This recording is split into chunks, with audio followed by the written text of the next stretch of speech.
La física está muy bien, pero a mí lo que de verdad me mola son los putos Power Rangers. ¿Conocéis los Power Rangers? Sí, ¿no? ¿Alguien no ha visto nunca un capítulo de los Power Rangers? No, no me lo creo.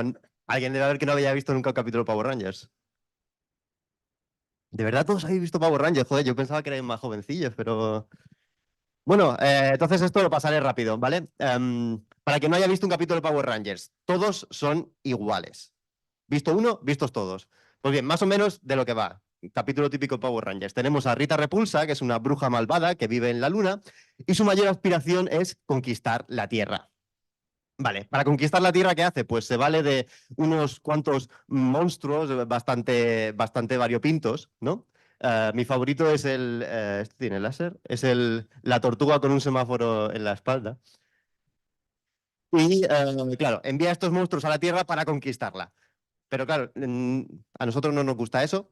Por suerte tenemos a Zordon, que es una cabeza flotante que vive en un tubo de ensayo, y Zordon es nuestra última defensa contra Rita Repulsa. Zordon, claro, como está en un tubo lleno de fluidos extraños, no puede salir de ahí para defenderse y lo que hace es subcontratar. Contrata a cinco jóvenes karatecas, les pone unos trajes de colores, es como un poco los parchís de nuestra época, y los pone a luchar contra estos monstruos. ¿Vale? Bien, los Power Rangers van a luchar contra el monstruo y siempre están a punto de ganar. Pero cuando esto ocurre, Rita Repulsa, que como es una bruja, sabe trucos mágicos, hace que el monstruo crezca y, bueno, pues el monstruo acaba por crecer muchísimo de tamaño y los Power Rangers ya no pueden hacer frente ante tamaña amenaza. Pero Zordon esto lo sabía.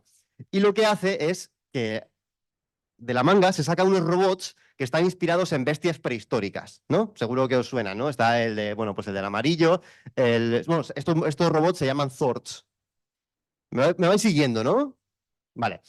Pues está el Zord Smilodon, el Zord Triceratops, el Zord Mamut, el Zord Pterodáctilo, el Zord Jordi Hurtado y el Zord Tyrannosaurus Rex.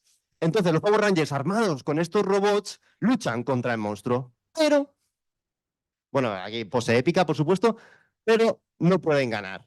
El monstruo grande siempre... Perdón, es que te estoy tapando todo el rato. El monstruo grande siempre consigue vencer a los Zords. Nuestro gozo en un pozo, vamos a ser conquistados por Rita Repulsa. Eh, pero los Zords tienen otro as en la manga, y es que se pueden juntar. Se juntan los 5 Zords en un Megazord, lo cual es un poco confuso porque Mega es el prefijo de 10 elevado a 6, pero en realidad solo son 5 Zords, pero bueno, se juntan en un Megazord y entonces con el poder de la espada mágica tal, sí que puede vencer al monstruo y hay una explosión por detrás, hacen un barrido a cámara muy chulo y tal. Ok, esto es el capítulo típico de los Power Rangers. Es decir, el 90% de los capítulos son así. Bien, pero a mí esto, cuando lo veía de niño, me dejaba unas cuantas preguntas, ¿no? Los Power Rangers era una serie que a mí me hacía reflexionar muchísimo. Por ejemplo, ¿por qué el escudo que lleva el Power Ranger verde a veces es duro y a veces es como de corcho pan de AliExpress? Dudas que tenía. ¿O por qué no nunca me di cuenta de que al Power Ranger negro le faltaba un dedo? Dudas que tenía. ¿O qué es esto del Power Ranger amarillo? Dudas que tenía. Bien, pero la duda más fuerte que yo tenía era, ¿por qué el Megazord era capaz de vencer al monstruo, pero los Zords por separado no? Es decir, los Zords por separado tenían menos poder que cuando estaban juntos. ¿Cuál es la diferencia? Quiero decir, los componentes son los mismos. ¿Por qué cuando están separados no pueden ganar, pero cuando están juntos sí? Esto es lo que yo he llamado la desigualdad Zord. El poder del Zord junto es mayor que el poder de los Zords por separado. Y esto tiene una respuesta, y es que Aristóteles es el líder de los Power Rangers. Veo que al exportar en PDF se me han ido las letras un poco a la puta, lo siento. Bien, Aristóteles como señor antiguo... Ahora os explico qué tiene que ver Aristóteles con los Power Rangers. Aristóteles como señor antiguo griego decía muchas cosas y esas cosas ahora se comparten en forma de memes, muchas veces, bueno, frases que no dijo él nunca, pero hay una frase de las suyas que se le atribuyen a él, podemos decir, que me gusta mucho, y es el todo es más que la suma de las partes. No es que esté en portugués, ¿no? Es lo de que se me ha exportado mal, mal el PDF. Pero como yo lo he rebautizado, es el Megazord es más que la suma de los Zords. Bien, y es que en esta desigualdad faltaba un término, este poder extra o poder extia, que pone aquí, que es lo que hace que a la hora de sumarse sí que dé esta ecuación, ¿no? Los Zords más este poder extra es igual al poder del Megazord. Y este poder extra, algunos pueden decir que es el poder de la amistad, pero a mí me gusta llamarlo fenómenos emergentes o sistemas complejos. Y es lo que os quiero explicar aquí hoy. Bien, todo esto son ejemplos de sistemas complejos. Bueno, sistemas complejos, ¿alguien sabe lo que es y se va a aburrir o algo así? Yo puedo explicarlo más. Creo que no entra en lo que se explica en bachiller y eso, entonces creo que puede ser interesante. Bien, los sistemas complejos. Los sistemas complejos es todo aquello en lo que tengamos elementos que interaccionan entre sí. Y esto es una definición súper general. Y la gracia es que es una definición súper general. Entonces, tenemos, por ejemplo, la bolsa. Es un sistema complejo. Las bandadas de pájaros es un sistema complejo. El cerebro es un sistema complejo. Los memes son un sistema complejo. Internet, la sociedad, el turismo, todo esto son sistemas complejos en los que tenemos muchos elementos que se relacionan, interaccionan de alguna forma. Yo creo que el más típico es el cerebro. En el cerebro tenemos un montón de neuronas que están interconectadas entre ellas. Pero para estudiar el cerebro necesitamos hacerlo de una forma global. Necesitamos estudiarlo como el todo, no como la suma de neuronas. Tú puedes estudiar perfectamente cómo funciona una neurona, cómo se excita o se inhibe cuando le entran impulsos eléctricos, químicos, lo que sea.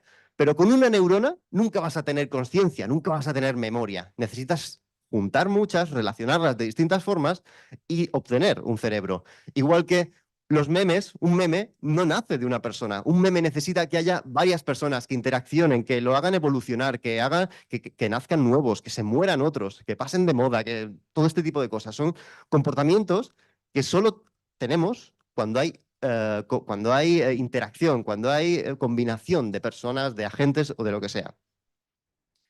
Esto, bueno, claro, se aplica a los Power Rangers, ¿no? Por eso tenemos en este caso, solo 5 Zords que están interaccionando y fruto de esa interacción emerge ese poder extra que a veces se le llama el poder de la amistad o lo que sea. Aquí un disclaimer, complejo no significa complicado, porque yo cuando digo esto de sistemas complejos, a veces la gente desconecta y dice, yo soy tonto, yo complejo no voy a entender. No puede estar relacionado, pero no es lo mismo, ¿vale? El bajar a comprar el pan es algo complejo, porque tienes que tener en cuenta muchas variables, no cruzarte con alguien, no chocarte, que no te atropelle un coche, que no te atropelle un camión, que no te atropelle un patinete, que no te atropelle un caballo. Son un montón de cosas que tienes que tener en cuenta en algo tan simple como ir a comprar el pan. Eso es complejo, porque hay un montón de variables a tener en cuenta.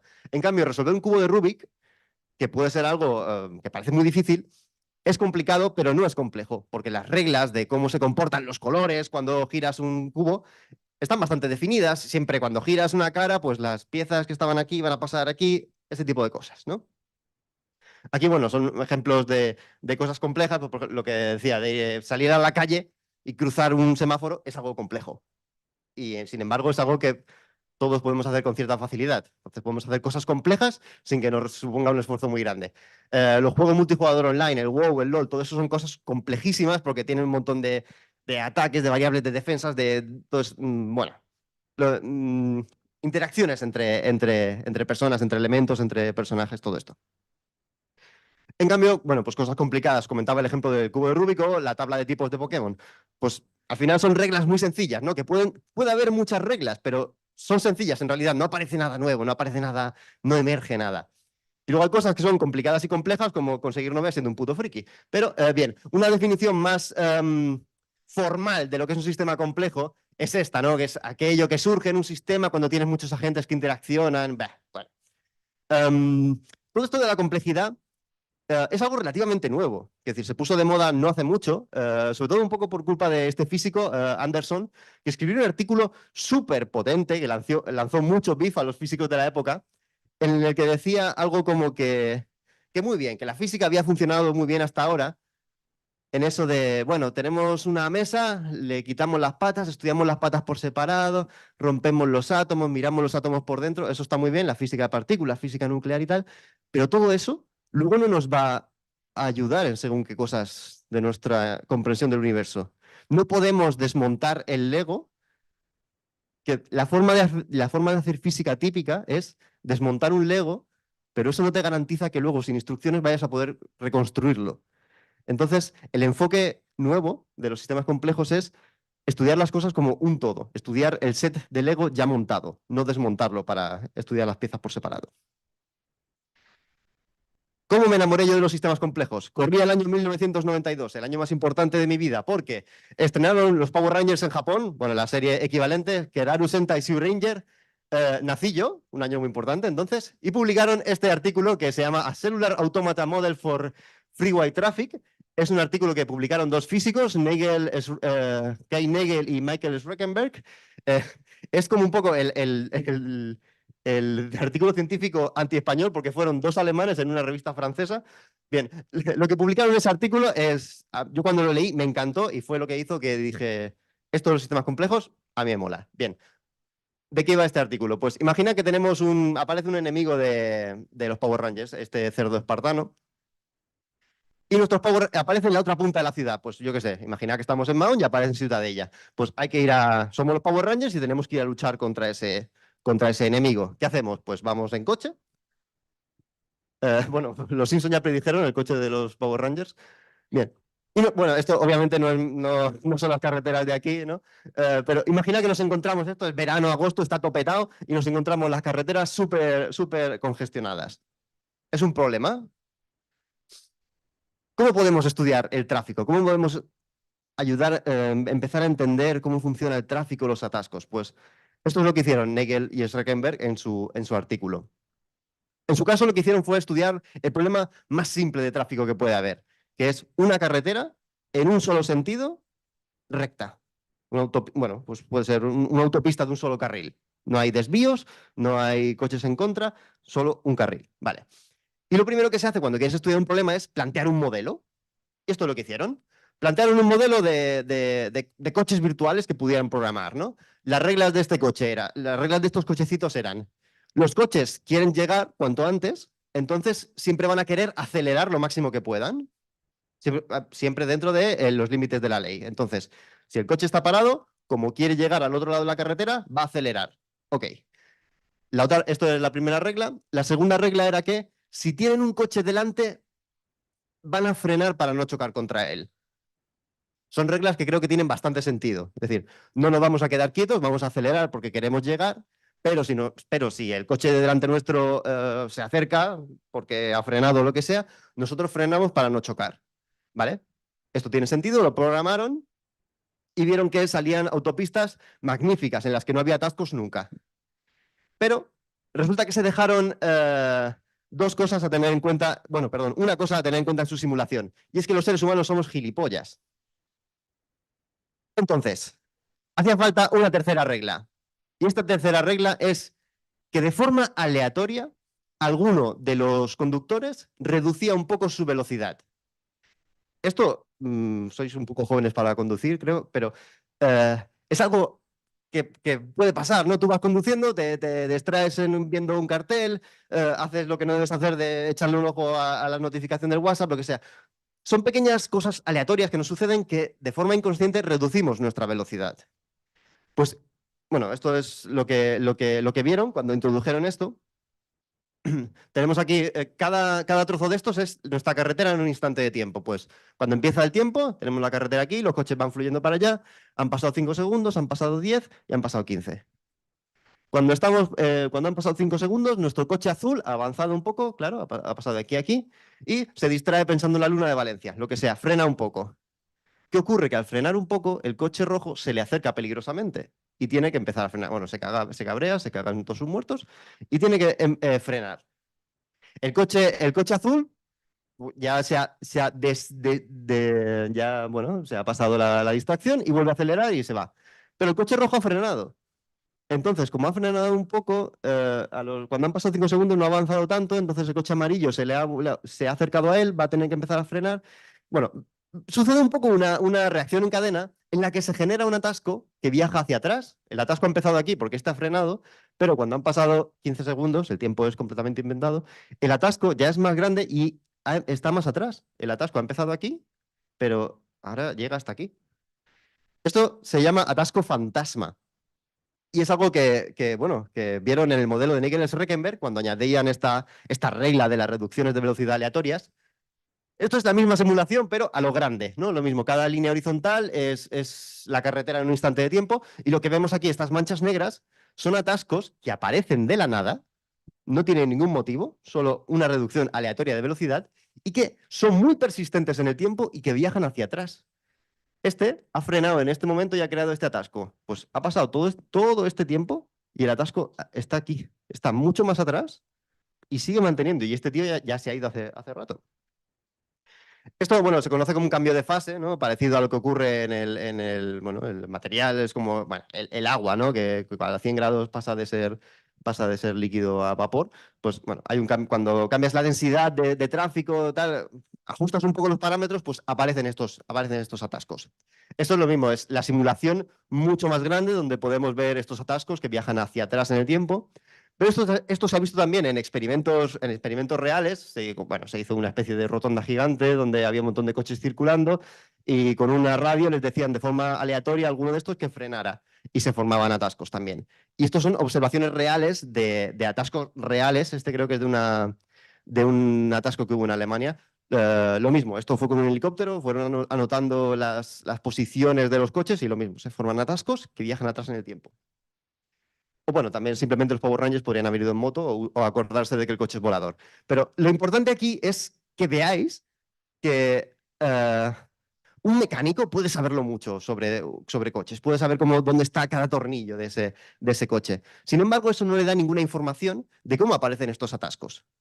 Para entender cómo aparecen los atascos fantasmas y luego poder solucionarlos o plantear alguna solución, hace falta entender el tráfico como un todo, como un montón de conductores que están interaccionando y tienen sus motivaciones, sus reglas, sus distracciones, todo esto. Este es el enfoque de los sistemas complejos, entender las cosas como un todo y no como una suma de partes. Bien, he puesto algunos otros ejemplos de cosas de sistemas complejos para que veáis que esto no es solo de tráfico. Uno que me encanta son los caminos del deseo. Igual habéis visto alguna cosa de estas, ¿no? Donde tenemos el camino oficial y el camino no oficial. ¿Cómo funciona esto? Bien, bueno, aquí hay otros ejemplos, ¿no? En el que vemos que los arquitectos plantearon una solución, pero la gente tenía otra opinión sobre cómo debía ser. Este es brutal. ¿Cómo funciona esto? Esto también es un sistema complejo en el que tenemos un montón de elementos que son las personas que están interaccionando de alguna forma. Lo que la interacción de esta es un poco más complicada, pero el funcionamiento se asemeja mucho a cómo se mueven las hormigas. Vale, tenemos aquí hormigas y esto que es blanco son caminos distintos para las hormigas. Bien, las hormigas cuando van caminando dejan un rastro de feromonas que atrae a sus compañeras. Entonces, cuando una hormiga encuentra comida y vuelve al hormiguero, eh, compañeras suyas pueden seguir este rastro de feromonas, ir a la comida, volver al hormiguero y entonces se crea un bucle de retroalimentación positiva donde cuantas más hormigas van, más rastro de feromonas dejan, entonces más hormigas van. Pues bien, aquí se puede ver este ejemplo, ¿no? Tenemos este camino en el que tenemos el nido de las hormigas y aquí comida.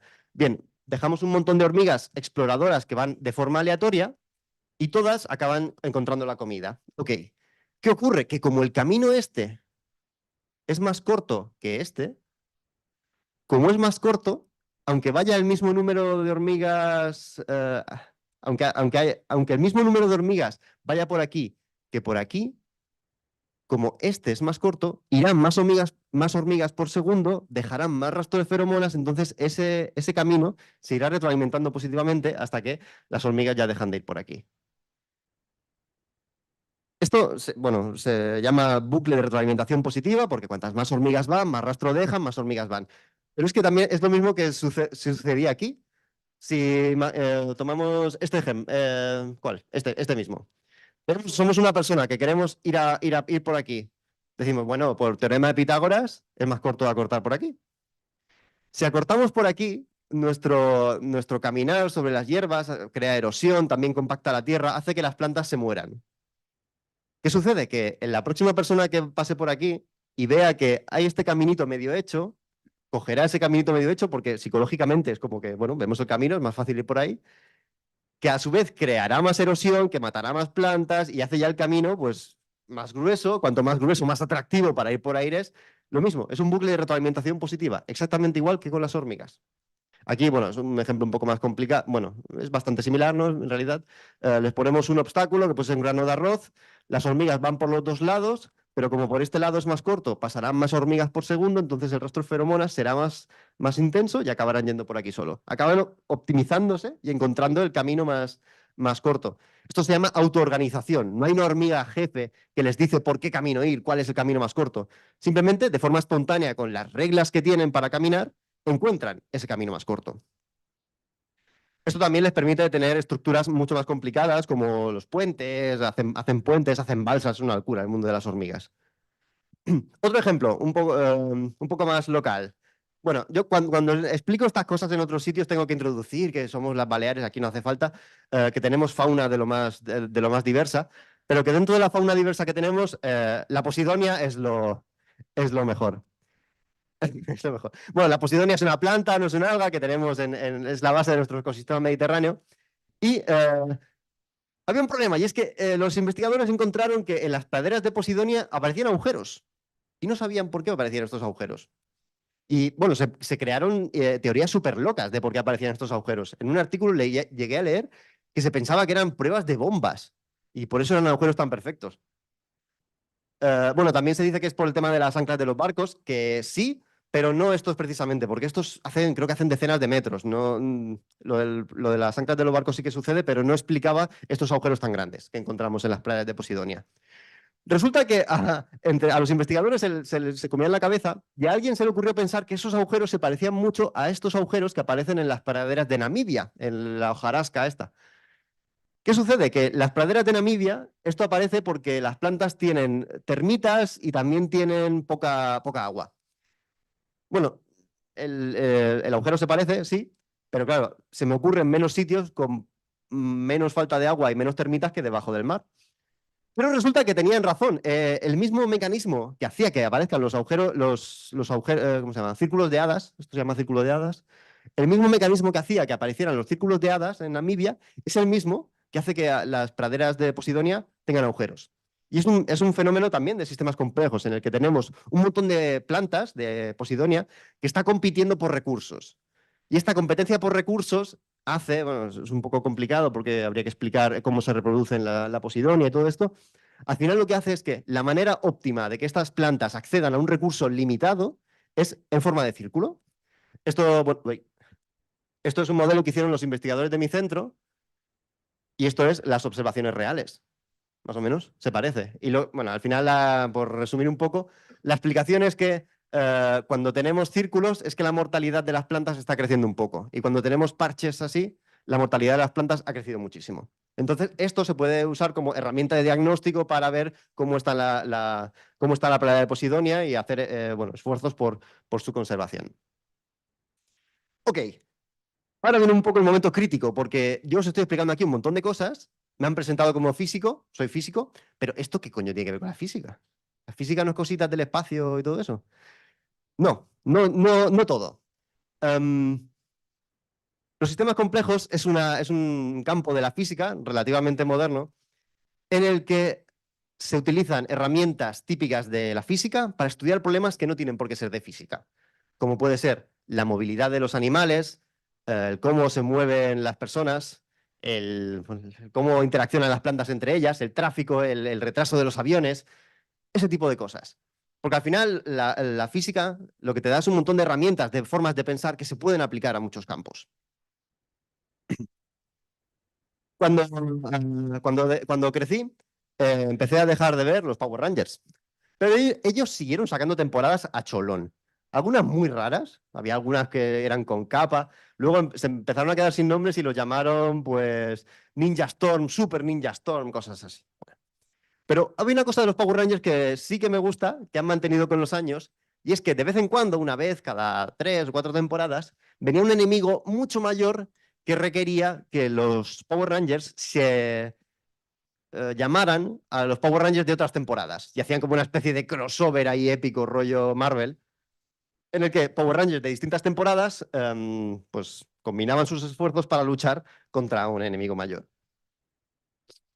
A mí esto me recuerda mucho a lo que se está haciendo en ciencia últimamente, que no es tanto ir cada uno por su lado, sino hacer esfuerzos interdisciplinares en los que ramas de distintas carreras colaboran para enfrentarse a problemas más grandes.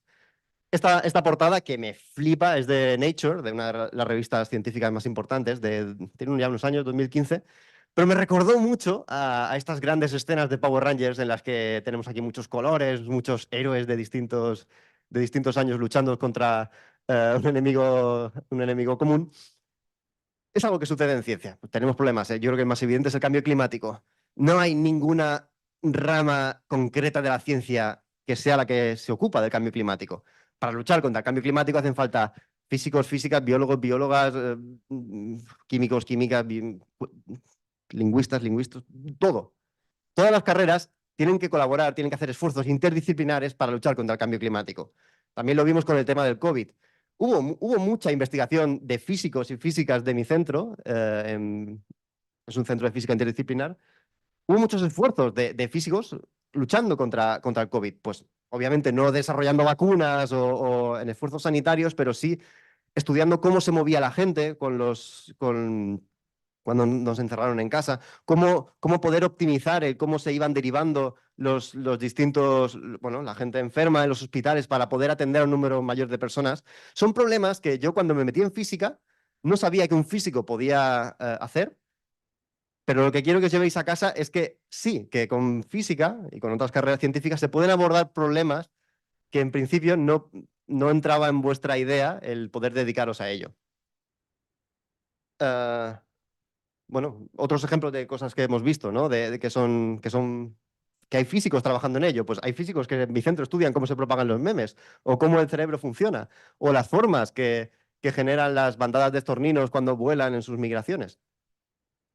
Y es que al final, si algo hay que quedarse de los Power Rangers, es que la colaboración entre distintas ramas de la ciencia es importante. Los sistemas complejos están de moda, van a estar de moda en los siguientes años y a metamorfosearse.